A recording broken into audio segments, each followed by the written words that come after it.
evening and welcome to Cinema Masters. I am your host, Greg Masters. We are joined tonight by a truly extraordinary filmmaker, a man who made it his life's work to become the leading voice of today's modern woman. I'm speaking, of course, of famed feminist filmmaker, Adam Fitzsimmons. Adam, thank you for joining us. It's a pleasure, Greg. It's a pleasure. Adam, let's cut right to the brass tacks. Sure. Since you started in this industry in 1967, your entire career has been marked by controversy. Most noticeably, that you immediately and effectively established yourself as the definitive voice of the feminist film movement. Yeah, I think it surprised a lot of people because, well, first off, I am a man. Excellent point. I can Also, I had this connection with women. I feel that I understand them. And I want to get their stories of triumph out there on the big screen. The big screen is what we are here for. Let's talk about your first film in the genre. Bitches Be Crazy.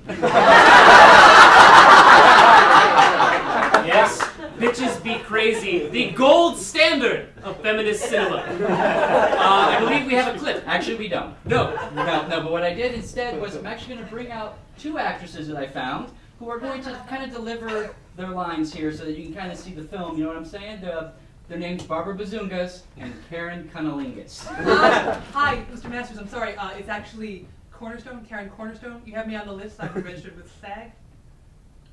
How do you think having different actresses than those originally cast will affect the performance? What I'm trying to get across is the universality of my language, and also just to show that even today, women are dealing with the same issues that they dealt back then. Brilliant.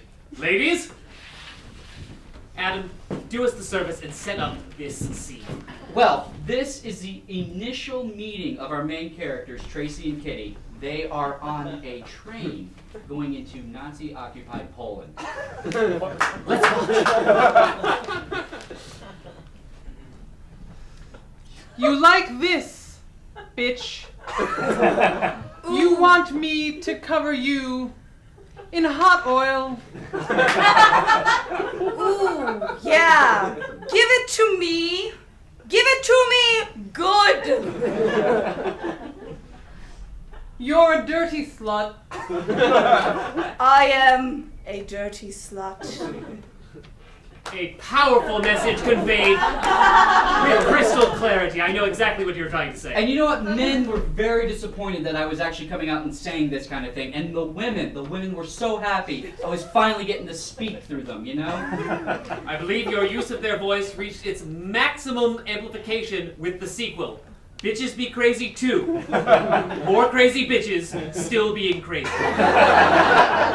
Yeah, I feel I was surprised I was able to get it made after the controversy that the first film had. But you know what? The proudest moment of my life was when Gloria Steinem came up to me and said, "Seeing your film made me proud to be a woman." Heartbreaking and amazing. Yeah. Please do us the favor and set up this scene. Kitty and Tracy are in a bar just outside of Istanbul. Let's watch. You gonna cut me, bitch? That sword ain't sharp. I ain't going to cut you, whore. I got a special place to put this. Ooh.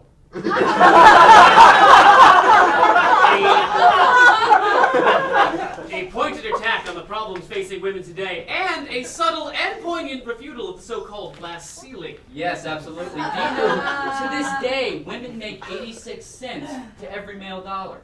Yes, indeed. This is a topic very close to you, obviously. You tackled it recently in the art house smash, Money-Grabbing Sluts. A recent Oscar winner, I'd like to point out. I was just glad that my peers are finally acknowledging my work, you know?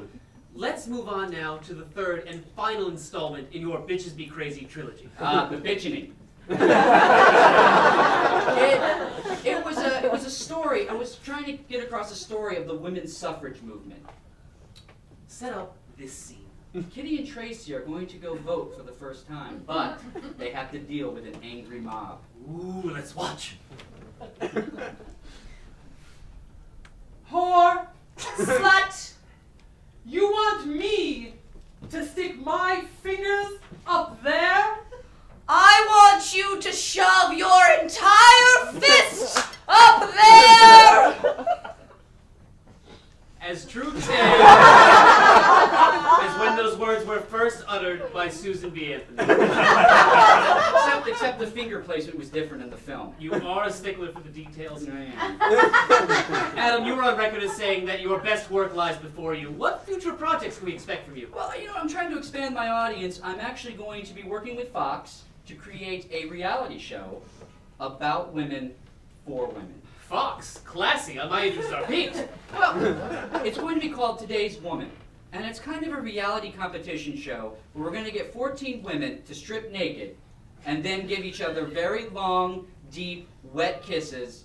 The winner gets a free breast augmentation. Well, for their self-esteem, of course. Well, what else would they be doing it for?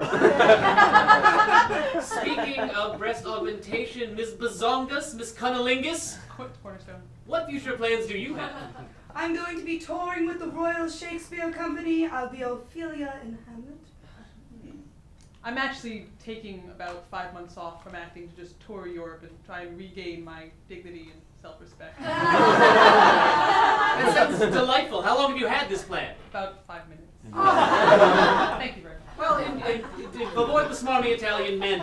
Folks, that is all the time we have tonight. I'd like you to help me thanking our guests, Ms. Barbara Bazongas and Ms. Karen Cunnilingus. Fucking cornerstone!